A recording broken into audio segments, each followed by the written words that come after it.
Bonjour à tous, c'est le petit yaourt. Aujourd'hui on se retrouve pour une nouvelle vidéo où je vais vous parler de mes dernières lectures. Alors depuis la fin du Cold Winter Challenge, j'ai lu pas mal de jeunesse apparemment, et j'ai fait de super découvertes. On commence avec Effroyable porcelaine de Vincent Tassi, paru aux éditions du Chat Noir en 2017. Vincent Tassi, je l'avais découvert avec Apostasie, que j'avais lu je crois l'an dernier ou en 2016, et ça avait été un gros coup de cœur. C'était un livre magnifique, un conte sombre, gothique, avec la plume de l'auteur qui est vraiment magnifique. C'était plusieurs histoires imbriquées dans plusieurs histoires, c'était hyper bien construit, ça se lisait trop bien, c'était juste parfait. Du coup évidemment moi j'avais trop envie de lire autre chose de Vincent Tassi, donc je suis tombée sur ce petit conte jeunesse, toujours gothique, toujours assez sombre. Bref, moi j'aime beaucoup la jeunesse de toute façon, donc je me suis jetée sur le livre pour le lire et j'ai vraiment pas été déçue, j'ai adoré. On va suivre le personnage de Sibylle de l'Ombre, qui est une adolescente qui aime bien le noir, les choses un peu lugubres, et qui va aller farfouiller dans un vieux château dont la mère doit débarrasser tous les vieux meubles. Elle va parcourir les couloirs du château et tomber sur une vieille poupée en porcelaine. Et vous l'aurez compris, au vu du titre du roman, la poupée en porcelaine n'est pas qu'une poupée en porcelaine, elle est pas si inoffensive que ça, et du coup Sibylle va commencer à faire des cauchemars. Comme vous l'aurez compris, on est dans une histoire en apparence assez classique de fantômes, de châteaux hantés, mais comme pour Apostasie, l'auteur arrive grave à nous surprendre. Tout le côté horrifique m'a vraiment bien plu, même si c'est assez classique, cette histoire de fantômes, de châteaux comme je l'ai dit, c'est super bien mené, vraiment l'auteur sait très bien y faire, et ce que j'aime c'est qu'il arrive en très peu de pages à nous immerger complètement dans son univers. Même si c'est du jeunesse, on retrouve sa belle plume, il arrive à nous faire frissonner, il arrive à y mettre du suspense, et quand je dis qu'il nous surprend vraiment, c'est-à-dire que quand on commence à lire le roman, on se dit bon, je sais comment ça va finir, etc. Ça va vers ce coin-là.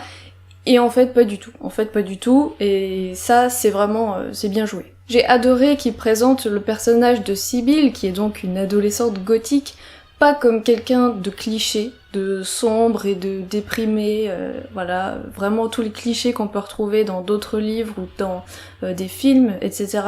Là, vraiment, il la présente comme une ado normale, équilibrée, avec la joie de vivre, et ça fait vraiment plaisir. Elle est hyper attachante, elle aime sa famille, elle est super enthousiaste à l'idée de farfouiller dans le château, et c'est vraiment, ça fait super plaisir, et c'est une grande bouffée de fraîcheur. Mais vraiment le gros plus de cette histoire, c'est le dénouement qui va proposer vraiment un message hyper important. Je peux pas évidemment vous dire de quoi ça parle, de quel sujet ça traite, mais c'est un sujet vraiment contemporain qui est difficile à traiter parce qu'il y a encore plein de gens qui comprennent rien à ça, et je trouve ça vraiment génial que ce soit traité dans un livre pour la jeunesse et que ce soit traité de façon aussi simple, logique, et c'est juste parfait en fait. Et du coup on ne peut qu'être d'accord avec tout ce qui se passe dans le bouquin, et ça envoie vraiment un très beau message. Donc rien que pour ça, vraiment lisez ce livre, même si c'est du jeunesse, parce que c'est vraiment super. Ensuite, j'ai enfin lu les 3 premiers romans des désastreuses aventures des orphelins Baudelaire de Lemony Snicket, parus chez Nathan. Et oui, j'avais jamais lu ces romans des orphelins Baudelaire, il y en a 13, et là on est sur une intégrale de chez Nathan qui est très belle, en grand format. La couverture est juste trop belle, c'est pour ça que j'ai choisi ce format-là, et donc à chaque fois on regroupe 3 ou 4 romans par tome. Si j'ai eu envie de lire ces livres, c'est parce que l'an dernier, j'ai vu la série Netflix qui adapte les 4 premiers romans des désastreuses aventures des orphelins Baudelaire, qui était vraiment trop bien, c'était vraiment une très bonne série, mais j'avais vraiment adoré, j'avais vraiment envie de lire l'œuvre originale et de pouvoir un peu comparer les deux. Évidemment, j'ai adoré, et ce qui m'a frappé, c'est à quel point c'est parfaitement identique à la série, et donc vice versa, puisque c'est la série qui adapte les romans. Et donc on voit vraiment que l'auteur a été très impliqué dans la création de la série, parce que c'est vraiment identique, et je suis assez bluffée qu'une série soit aussi proche en termes d'ambiance, de style, d'humour, bien sûr de l'histoire, par rapport au bouquin. Je vais quand même résumer l'histoire si jamais personne ne connaît, mais on va suivre 3 enfants, donc Violette, Klaus et Prunie, qui vont se retrouver orphelins puisque leurs parents vont mourir dans un incendie, dans l'incendie de leur maison. Du coup, on a Monsieur Poe, qui est le banquier de la famille, qui gère leur immense fortune, va du coup devoir placer les enfants chez leurs plus proches parents. Malheureusement, leurs plus proches parents, ça va être le comte Olaf, qui est un horrible personnage, qui est avare, fourbe, vicieux, et il va être prêt à tout pour s'emparer de la fortune des 3 enfants. J'ai vraiment adoré donc ces 3 premiers livres. On a un narrateur donc métafictif qui me fait mourir de rire et qui nous dit dès le début que ça va être une histoire pas du tout joyeuse où il se passe que des horribles choses pour les orphelins et que ça va pas aller en s'arrangeant. Donc le ton du livre est vraiment très pessimiste. C'est bourré d'humour noir, c'est loufoque, c'est grotesque, c'est absurde, donc c'est vraiment tout ce que j'aime. Les personnages sont hyper attachants et ils ont chacun leur propre personnalité et particularité. Violette, la plus âgée, est une inventrice hors pair. Klaus, qui est donc un petit garçon, est passionné par la lecture, par les livres, par le savoir. Et on a Prunie, qui est un bébé qui mord tout ce qu'elle trouve. Voilà, elle bouffe tout. Et bien sûr, on a le comte Olaf, qui est un personnage qu'on voit évidemment tout le temps, qui va tout le temps tenter de les piéger. C'est vraiment le méchant de l'histoire, mais c'est le méchant qu'on adore détester. Et moi j'ai adoré l'imaginer sous les traits de Neil Patrick Harris, qui l'interprète dans la série Netflix, je le trouve vraiment parfait. Donc moi j'ai adoré, mais j'ai quand même une inquiétude vis-à-vis des prochains tomes, c'est que là, dans les 3 premiers tomes, on a vraiment tout le temps le même schéma qui se répète, avec le comte Olaf qui va se déguiser sous une apparence quelconque et qui va tenter, sous n'importe quel moyen, de s'approprier la fortune des orphelins. Les orphelins vont, déjouer ses plans. Donc j'espère que ça va pas se répéter sur les 13 romans, parce que j'ai peur qu'au bout d'un moment ça tourne quand même un peu en rond. Donc j'ai hâte de lire la suite. Voilà, j'ai commandé le volume 2. En tout cas, si vous aimez cet univers, que vous avez pas encore regardé la série Netflix, foncez. En plus là, la saison 2 sort fin mars, donc c'est le moment. On continue avec le tome 2 des Ferrailleurs qui s'appelle Le Faubourg par Édouard Carré. J'avais lu le tome 1 l'an dernier, je vous en avais parlé en vidéo et j'avais vraiment adoré, c'était un vrai coup de cœur pour cet univers hyper original. Et du coup je m'étais empressée d'acheter le tome 2 quand il était sorti en poche, et en plus là le tome 3 il sort genre demain ou il est sorti hier, ça dépend quand je sors la vidéo. Au niveau du contexte, on est dans l'Angleterre du 19e siècle qui est en pleine industrialisation. On a Londres d'un côté, le faubourg au centre et à côté une immense décharge pleine de déchets, pleine d'objets, avec en son centre le château de la famille des Ferrailleurs qui est en charge de cette décharge. Et cette famille des Ferrailleurs possède un lien particulier avec les objets puisque chaque membre de la famille reçoit à sa naissance un objet de naissance, un objet qu'il va devoir garder tout au long de sa vie, précieusement. Et c'est pas un très bel objet, c'est un objet tout pourri qui vient de la décharge. Et donc nous on suivait le personnage de Claude Ferrailleur, qui appartient à la famille des Ferrailleurs, qui vit au château, et qui donc lui a une bonde de baignoire, super objet, et qui allait rencontrer Lucy Pennant, une orpheline qui se retrouvait dans le château à devoir y travailler comme servante. Sauf que tout ne se passait pas très bien, les objets commençaient à devenir de plus en plus envahissants et de plus en plus personnifiés. J'en dis pas plus sur ce qui se passait avec les objets, mais nos 2 personnages se perdaient de vue, et du coup Claude, on le retrouve là dans le tome 2, dans le Faubourg, qui est donc cette espèce de ville très pauvre, très malfamée. Et Lucy Pennant, elle se retrouve au fin fond de la décharge, prise au piège, et elle va faire la connaissance d'un nouveau personnage qui s'appelle Ben Ordure. Pourchassés par la famille de Claude, je ne vous dis pas pourquoi, ils vont devoir se retrouver et puis tenter de combattre ce qui se passe. Voilà. Je peux pas en dire trop parce que sinon je spoil le tome 1 et j'ai pas non plus envie de spoiler le tome 2, donc bref. Mais ça vous donne un peu un aperçu de ce qui se passe et de quel est le thème du roman. J'ai tout autant adoré ce tome 2 que le tome 1, c'est toujours aussi original et atypique. J'ai beaucoup aimé qu'on change de lieu dans ce tome 2 puisque là on est dans le faubourg, on n'est plus dans le château, et dans le tome 3 on sera dans Londres. Ce qui nous permet vraiment de encore mieux comprendre comment fonctionne cet univers, hein, avec Londres, le faubourg, la décharge, le château. Et ça nous permet d'en apprendre encore un peu plus, d'éclaircir certains mystères dont on ne faisait que deviner les réponses dans le tome 1. Là on a quelques réponses un peu plus précises. Évidemment on en apprend beaucoup plus sur ces objets, sur pourquoi ils crient des noms et pourquoi Claude est le seul à les entendre. Et même si on s'attendait à certaines réponses, l'auteur arrive quand même à nous surprendre. On retrouve cette ambiance hyper sombre, gothique, crasseuse, avec cette impression d'accumulation d'objets constants, et puis on a l'arrivée de nouveaux personnages, comme par exemple Ben Ordure, qui est un amas de déchets, mais qui parle et qui pense, que j'ai beaucoup aimé. Bref, c'est toujours aussi génial, le style d'écriture vraiment à l'anglaise et en même temps très spécifique de l'auteur est très très cool, enfin en tout cas la traduction marche bien. C'est vrai que j'aimerais bien voir ce que ça donne en anglais pour le coup, en VO. Et puis c'est toujours illustré par l'auteur avec ses dessins qui font pas mal penser à Tim Burton, donc je vous reparlerai du tome 3 très rapidement. Ensuite j'ai lu Le Voleur d'ombre de Marc Lévy. C'était la première fois que je lisais un livre de Marc Lévy, tout simplement parce que celui-là, on m'avait dit qu'il y avait une petite touche de fantastique dedans, et vous savez que moi j'aime bien le fantastique.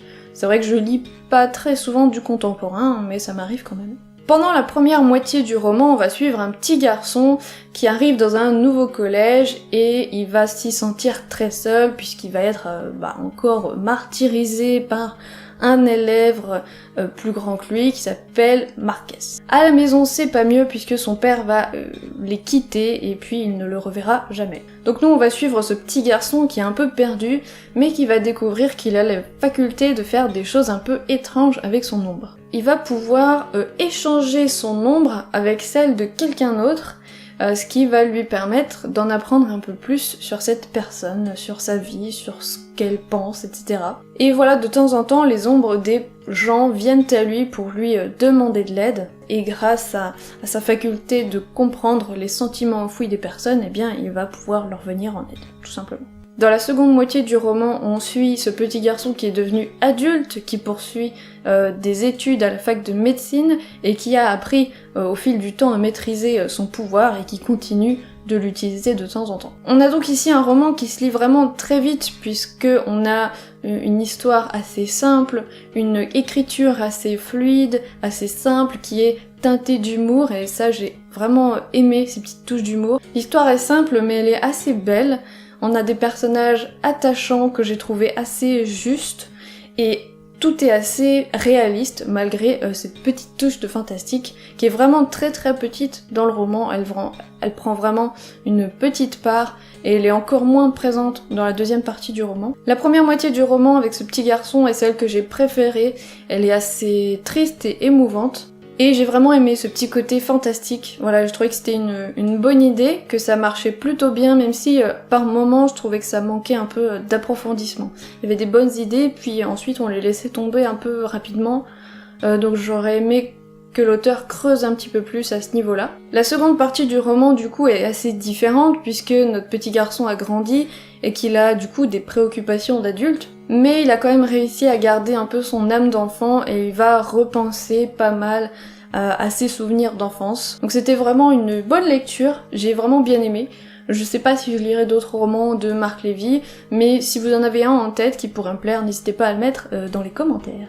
On termine avec encore un immense coup de cœur, c'est L'Océan au bout du chemin de Neil Gaiman. Vous le savez, Neil Gaiman fait partie de mes auteurs préférés, et donc là j'avais très envie de lire un livre de Neil Gaiman, sauf que je n'avais plus dans ma pile à lire, du coup je suis allée en acheter un. Et je suis tombée sur celui-là, je me suis rappelé que Justine de la chaîne Justine Shell en avait beaucoup parlé, elle avait vraiment adoré.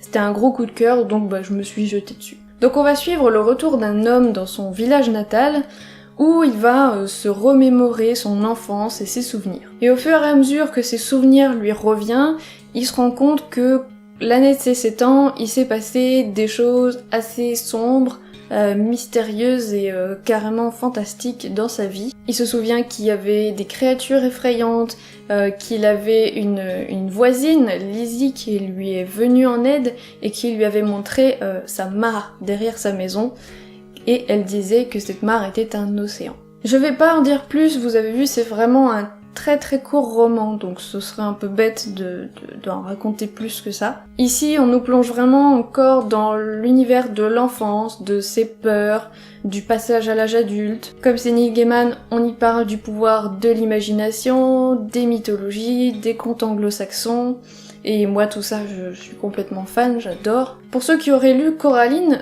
j'ai trouvé qu'il y avait certains aspects qui m'y faisaient penser, certains thèmes ou certains personnages qui ressemblent beaucoup à Coraline sans pour autant être exactement la même chose, c'est différent, mais il y a des petites choses comme ça, peut-être des obsessions de l'auteur qui reviennent, notamment la couture. Voilà, c'est un tout petit truc dans le roman, mais ça m'a beaucoup fait penser à Coraline, puisque dans Coraline on a donc l'espèce de monstre qui se fait passer pour la mère de Coraline. Elle a des boutons à la place des yeux, des boutons qui sont cousus, et là dans l'océan au bout du chemin, on a Lizzie et sa famille qui utilisent la couture pour altérer la mémoire et la perception des gens. De la même façon, la créature qu'il y a dans Coraline, la méchante, est pas si différente que ça de celle qu'on a ici. Elles ont un peu les mêmes motivations, sont des méchants mais qui sont pas foncièrement méchants, ils font surtout des très mauvais choix, mais en même temps ils sont grave effrayants quand même parce qu'ils sont vraiment pas cool quand même. Enfin en tout cas on retrouve bien la patte Neil Gaiman. Les personnages sont super attachants, que ce soit ce petit garçon de 7 ans qui est très solitaire, qui adore lire, qui est hyper intelligent et courageux pour son âge je trouve, et puis on a Letty et sa famille qui vivent de façon très très simple dans leur ferme et qui sont d'une grande bonté et d'une grande gentillesse, et j'ai vraiment adoré cette famille-là. Et j'aurais aimé en lire encore plus, j'aurais aimé que le livre fasse 500 pages de plus, rien que pour nous montrer le quotidien de cette famille, et pour en apprendre plus aussi sur ce qu'ils sont véritablement. Toute la mythologie mise en place dans ce livre, qui est vraiment un livre fantastique, hein, donc il va y avoir des créatures et des choses un peu magiques, j'ai adoré, c'était encore super bien fait, et ce que j'aime surtout c'est qu'on nous explique pas tout, et j'ai bien aimé, en plus, que l'auteur ne nous oblige pas à croire à cette histoire, c'est-à-dire qu'on peut l'interpréter un peu comme on veut. Donc voilà, c'était encore une fois un roman hyper mystérieux, très très bon, très beau, très poétique, très joli, avec une belle histoire. Et du coup, je pense, pour ceux qui n'ont jamais lu Neil Gaiman, ça peut être bien de commencer par celui-là, parce qu'il représente bien son style, il représente bien ses thèmes, ses préoccupations. Voilà, c'est tout pour la vidéo, c'est tout pour mes dernières lectures. J'espère que cette vidéo vous aura plu, j'espère vous avoir donné envie de lire quelques livres. Si vous avez lu ces livres, n'hésitez pas à me dire ce que vous en avez pensé dans les commentaires, j'aime bien savoir.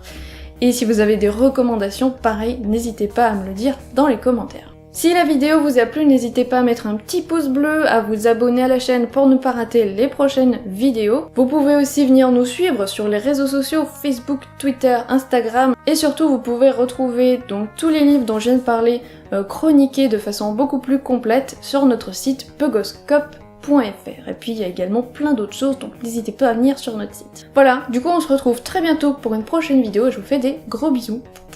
Aujourd'hui on se retrouve pour une... que j'avais lu l'an dernier, etc. Faut que j'arrête de dire etc. partout, bordel de merde. Grande fortune des Baudelaire... je peux pas me sortir ce truc de la tête, de Baudelaire. Et cette famille des ferrailles... de merde